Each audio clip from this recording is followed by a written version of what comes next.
Salah, poucas coisas me deixam mais felizes do que falar sobre monitoramento. E não estou falando do monitoramento onde o usuário avisa o suporte que o sistema está fora. Aquele monitoramento onde usamos ferramentas para monitorar. E nesse vídeo falaremos sobre o icônico Nagios.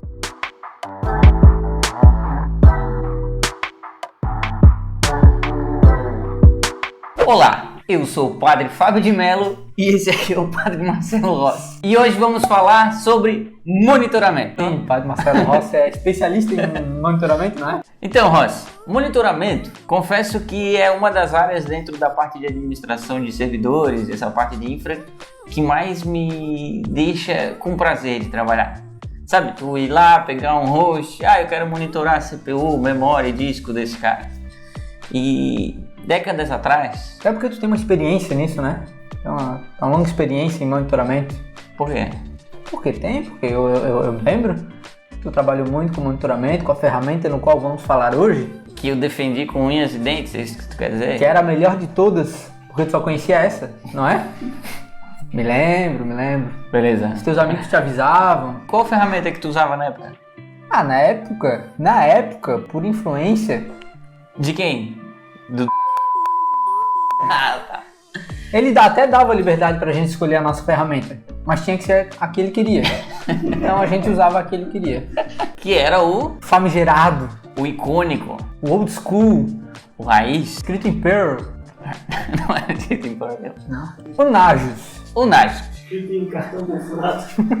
Nagiosão da massa, onde você colocava scripts, aí sim, em Perl, em C, em Shell, em PHP, em Java. Vamos combinar que era chato de configurar na mão. Até tinha ferramenta que te auxiliava a configurar mais. Ele era bem flexível, a gente podia fazer um script em qualquer linguagem, fazer com que ele chamasse e tudo certo, retornando os status necessários que ele exigia.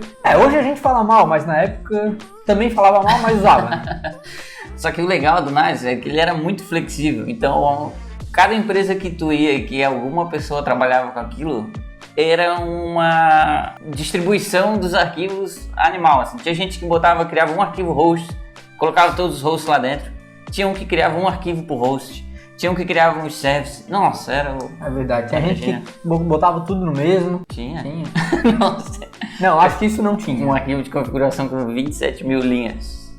E isso tudo editando no VI, né? Que era uma delicinha. É uma delicinha. Cezão, Nagios foi concebido em 1822 e foi o mesmo ano que o Dom Pedro I proclamou a independência. E tu sabes aonde? Às margens do rio Ipiranga, se bem me lembro. Segurando um laptop no qual estava conectado via SSH num servidor on-premise e ele estava compilando o quê? Um Nagios. Ou uma MIB no Nagios. E ele falou, essa república nunca mais vai cair sem eu saber. Brincadeiras à parte, não sabemos em que ano que foi concebido o Nagios, mas, resumidamente, o Nagios é uma ferramenta de monitoramento que foi amplamente utilizada alguns anos atrás. Hoje, por que a gente fala que não se usa mais, César? Porque vieram ferramentas mais sofisticadas, mais modernas, e eu acho que ele acabou parando um pouco no tempo. Não acompanhei as últimas versões, mas também não sinto falta, né? O fato é que eu acho que ele acabou ficando obsoleto, dado a modernidade das novas aplicações de monitoramento. E seus concorrentes? Os concorrentes são maravilhosos. Posteriormente aí nasceu aquele cara que cumpre o que promete. Não sei se ele cumpre, né? Mas que ele prometeu. Ele promete. Ele prometeu. E também os hábitos aí numa ascensão meteórica, com seus dashboards intuitivos incrível, com seu auto-registre e com tudo configurado via interface web. Foi o que causou aí talvez esse declínio do Nagios na era atual. A facilidade de configuração dos APIs em comparação com o Nagios é muito maior. Não é só o fato de tu não precisar ficar editando arquivos na mão. Enfim, ele é muito mais simples. E mais bonito. Não é um pantufa, mas é mais bonito que o Nagios. Muito mais bonito. Cezão, duas perguntas eu tenho pra ti, que era da época da faculdade. O que é possível monitorar com Nagios e quais protocolos podemos utilizar? Alguns exemplos só. Muito bem, é possível monitorar todo tipo de host que possua SNMP ativo. Gênio. certo? Então ele não necessita obrigatoriamente de ter um agente do próprio Nagios, acho que nem existe, na verdade, um agente do Nagios. Tinha o NRPE, né? Nagios Remote Protocol Executor. Minha cabeça é um HD de 2 TB. O que eles faziam? Na real, nunca mexi com NRPE. O NRPE, Cezão, assim, ó, usei bastante. No servidor que tu queria monitorar, tu ia lá e levava esse plugin só pra lá. E daí lá, tu botava outros plugins que tu queria que ele chamasse. Então tu executava comando remoto no NRPE, ele executava aquele plugin, pegava o retorno e devolvia, pô. Entendi, é o que basicamente que o Zabbix Agent faz. Exatamente. No client. Exatamente. Compreendi. Quando eu usava o Nagios, era puro. Inclusive essa era uma dos motivos da gente não mudar para Zabbix, porque a gente utilizava apenas o SNMP padrão da máquina. Sabia que se eu fosse recrutador, um cara de infra, e o cara me fala isso, eu nem termino a entrevista? Contrata na hora. Na hora. Que um cara que manja de MIB, de OID, que montava um plugin para coletar os OID, usava SNMP Walk, SNMP Get, esse cara não transa. Esse cara é foda, porque dava trabalho pra caralho. Meu Deus. Ah, tu tá falando que esse cara é foda porque tu fazia isso? Não, eu não fazia isso, eu usava o NRPE. Ah, bom. Cezão, um ponto aí agora, muito legal de falar, é sobre a estrutura arquitetura servidor. Nesse modelo tradicional, nós temos o servidor e os clientes fazendo requisições para o servidor, certo? Perfeito. Servidor web, vai lá fazer a requisição. Servidor de e-mail, vai lá, manda o e-mail. Sei lá, servidor de banco de dados, vai lá fazer a requisição. Então, o cliente faz a requisição. Em qual é o outro cenário em que temos essa arquitetura diferente? O modelo gerente-agente. Onde temos, ao invés do cliente fazer a requisição para o servidor, um cenário ao contrário. O servidor faz a requisição para a gente. No caso, o gerente para o agente. Lógico, numa configuração onde o servidor seja o ativo, né? Então, o servidor Nagios vai lá e pergunta para o agente: ô pai, como é que tá? Tô bem. Aí ele vai para o outro: ô pai, tá vendo que se inverte o ciclo? Servidor fazendo a requisição para o cliente. E no caso, gerente-agente. O ponto legal do Nagios, Cezão, é que lembra, a gente está falando do Nagios Core, que é uma versão open source que o Nagios disponibilizava para a galera usar sem pagar nada. Eles têm outras linhas lá que a gente nunca foi atrás. Nagios 4, Nagios Front-End, os caramba, que provavelmente esses devem ter evoluído, mas são pagos. E, Cezão, quando a gente instalava o Nagios nas antigas, a gente ia lá, baixava o Nagios Core, compilava as lib, blá, botava ele atrás de uma pastezinha com autenticação bem fuleirinha lá no próprio HTTP. E tinha outra coisa que a gente baixava e compilava. Uma porrada de plugin.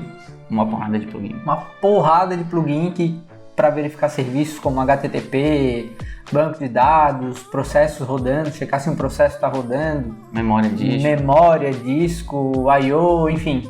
Uma cacetada de plugin que a gente baixava de maneira separada do Nagios Core. Só tinha que retornar 4 saídas nesse plugin. 0 para OK, 1 para warning, 2 para crítico e 3 para desconhecido.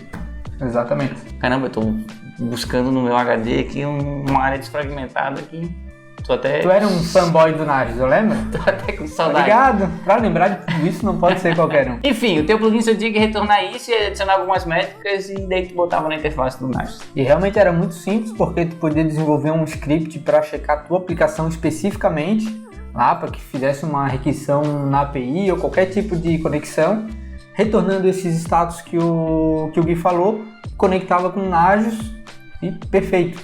Funcionava que era uma belezinha. Funcionava mesmo. E agora um ponto muito legal também no Nagios é os gráficos, né? Eram os gráficos. Os gráficos eu tinha que ir nos Andes lá, pegar um sábio, pegar uma biblioteca que uma pessoa fez, o tal de RRDTool, e fazer esses gráficos na mão e fazer gambiarra pra caralho no front-end. Era uma bosta. Pra ainda o gráfico ficar... nossa. Mas o gráfico até que ficava uma bosta, né? Ficava horrível. Ficava horrível, não. Pesquisa aí sobre RRDTool ou MRTG, essa galera aí... Quem usava isso aí não... Também. Não. Era horrível. Essa galera já se aposentou, acho. Se bem que ela tá ainda.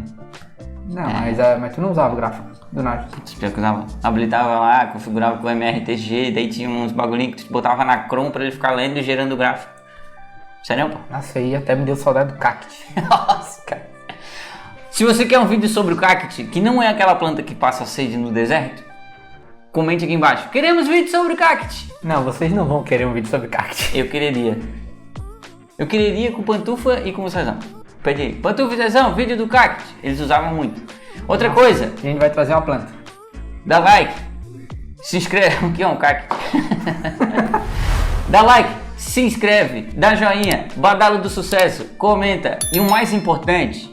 A gente tem 235 inscritos. E só 30 views por vídeo.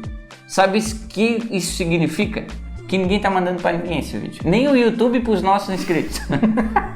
Ativa o sino aí, rapaziada. Compartilha o vídeo pra galera, pô. Ajuda nós.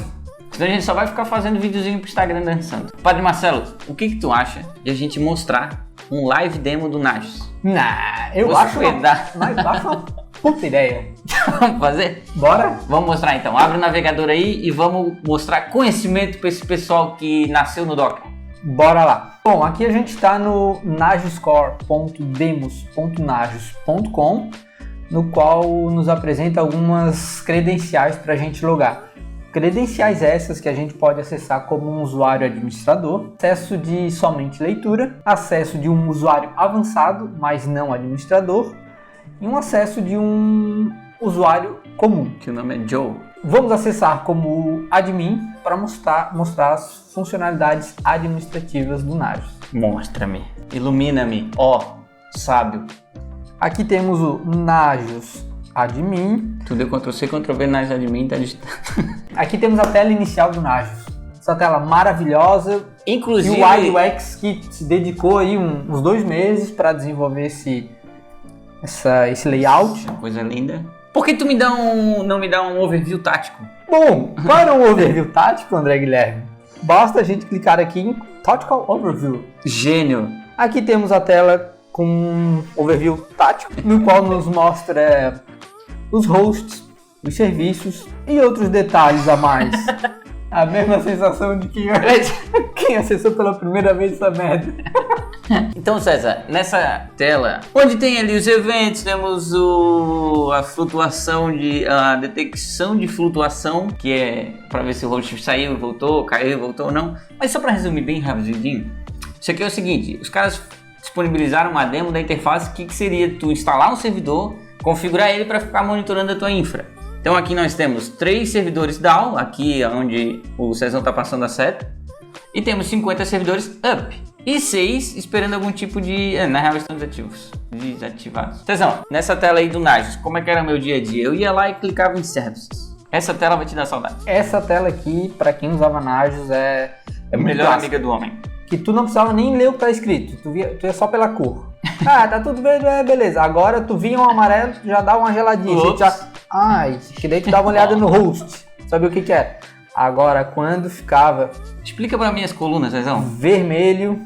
Explica para minhas colunas. Aí dava uma repau no pio. Muito bem.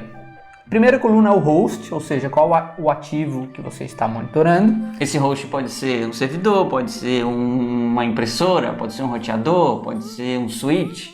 Uma torradeira, o que for, desde que ele tenha uma interface, né, para que o Nagios consiga acessar. Uma SNMP ou um bestzinho para subir um script, né? Exatamente. Na segunda coluna nós temos os serviços que ele monitora, então dentro de um host a gente pode monitorar diversos serviços. No nosso caso aqui, por exemplo, a utilização de disco da partição do ponto de montagem em barra, erros do Apache, erros 404 do Apache, estatísticas de CPU, enfim. Memória, disco, ping. Uma carrada de serviços que a gente pode configurar de diversas maneiras. Próxima coluna é status, ou seja, qual que é o status daquele serviço, certo? O status não é do host necessariamente, é do serviço. Então, se ele está ok, é porque a checagem está passando 100%, está conseguindo checar e está tudo certo. Quando é esse amarelinho, o warning. Warning significa que... Cuidado! Atenção! Significa que dentro dos níveis que tu definiu lá na tua configuração, ele tá com problema, mas tu não setou ele como um crítico. É um ponto de atenção, algo que você precisa verificar, pois provavelmente se não for tratado, ele vai se tornar um crítico. É isso. É o nível de severidade do alerta. Exatamente. Do incidente, do evento. E o crítico é quando o serviço merda agarrou. está ou fora do ar ou alguma coisa está muito alto. Por quê? Porque você que define, certo? Você que diz quando um serviço vai ser crítico ou vai ser apenas warning. Você define o threshold. Um exemplo. A aplicação está lenta, porque está com a memória em 85, 90%. Eu definiria isso como um warning. Tua memória está muito alta. Pode ser que a tua aplicação esteja lenta. Exatamente. A tua aplicação está inacessível. Abriu o browser e apareceu o erro. 500, qualquer coisa. Aí você vai botar ótimo, se ficar assim, me manda um alerta crítico aqui. Aí o usuário já vai estar te ligando. E teu chefe também vai estar te ligando. Isso aí tu já vai ter desligado o telefone. Já vai estar bem louco. Sim, você vai dizer só um pouquinho que eu vou ver o problema e retorno amanhã. Só um pouquinho, deixa eu acordar, ligar o notebook, que eu já vejo o problema. Continuando a próxima coluna, Last Check. É a última checagem que o Nagios fez. Vale lembrar que quando você tem muitos serviços e muitos hosts, pode ser que essa fila de checagem ela fique um pouco alta. Então, nem sempre o horário da última verificação vai ser o mesmo, pode variar, como é o caso. Inclusive, se você quiser ver essa fila, provavelmente você não vai querer, porque você não vai estar usando Nagios, mas lá embaixo tem, Scheduling Queuing. Exatamente. A próxima coluna, Duration, que é a duração daquele status. Então, se ele, há 5 minutos atrás, ele passou de OK para warning, por exemplo, ele vai estar com esse tempo de 5 minutos. Próxima coluna é tentativas. O que significa? Que ele vai tentar uma vez, ou duas, ou três, antes de te dar um alerta. Ou seja, ele tentou a primeira vez, deu merda, ele vai tentar, não, deu merda, daí na terceira vez, se der merda, ele te avisa. Mas isso é configurável. Não, eu quero que me avise, quero que mude o status na primeira tentativa. Tu vai lá e bota. Eu quero que só me avise se der merda pela terceira vez. Aí ele vai lá na terceira vez que ele vai te avisar. Ele só vai mudar o status na terceira vez que tiver com um problema ou que voltar para OK. E por último, Status Information. Ou seja, quando você cria o teu plugin ou utiliza um plugin que já existe lá no Nagios, ele vai te retornar basicamente duas informações. O Status Code, que é o número que vai definir a severidade, se é OK, se é o warning, se é critical, se é desconhecido. Por que o desconhecido tu não falou em inglês? Unknown. Gênio. É que eu tenho dificuldade para falar esse tipo de palavra. É unknown. Unknown. Tá bem? Igual o caldo. E além do status, ele retorna também uma mensagem. Que se você está criando plugin, você pode definir qual que é essa mensagem. E é essa mensagem que ele vai mostrar no Status Information. Aqui, por exemplo, ele fez aqui no primeiro disco, diz que OK, free space e botou ali o valor. Você pode colocar OK, tá top. OK, tá legalzão. Não OK. Ô Cezão, pra gente fechar esse vídeo e não ficar muito maçante, só dá esses dois overviews aqui em cima, que é onde o cara batia o olho para ver quantos warning tá e tal. Nessa tela, a gente tem lá em cima o Host Status Totals e o Service Status Totals. Como o próprio nome diz, o primeiro conjunto de informações é sobre o host, ou seja, quantos hosts estão up, estão OK. Veja que isso não significa que os serviços desse host estão OK, certo? É só verificando se o host está ativo. Como é que ele verifica se o host está ativo? Tu pode colocar um ping para ver se ele está respondendo. Eu não sei agora, não lembro se tu pode definir o que tu quer, que tem um check alive. Eu acho que tu consegue definir se tu quer via ICMP, ping, ou se tu quer via CNMP. Nesse exemplo aqui, nessa live demo, a gente tem 50 hosts up, ou seja, 50 hosts acessíveis do servidor do Nagios, 3 hosts down e 6 pendentes. O que isso significa? Que tem 6 luminárias aqui em cima. Não é esse pendente. Não é esse pendente. Até porque não temos, né? Não. Aqui teríamos dois hosts pendentes. Que são hosts pendentes de verificação. Isso, não verificados ainda. Tá pendente. Igual a luminária.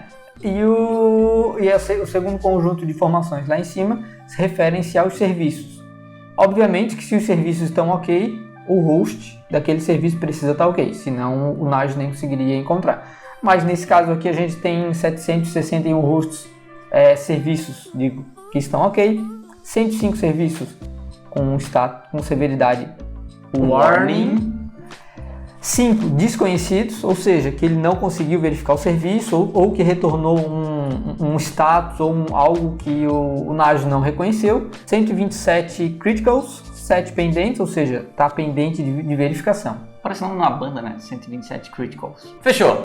Essa apresentação memorável, eu acho que é a palavra ideal, memorável, do Nagios, onde brincamos a nossa infância. Esse vídeo foi legal porque deu para relembrar bons momentos da minha vida pregressa, no qual usava muito Nagios, via essa tela constantemente. Ia pra balada e ficava em pé. A cada Hoje o Cezão só sai de casa se tiver cadeiras Nossa. e mesas. Não tem nem dúvida. Eu também. Tempo bom. Prefiro eu agora. Ô Salá, encerramos por aqui. Esperamos que vocês tenham gostado do fundo dos nossos corações. Adoramos Padre Marcelo Rossi e Fábio de Mello. Cantei muito.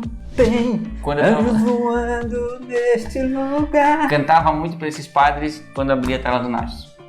Nossa, é verdade. Isso aí era uma coisa. Adeus. Um abraço.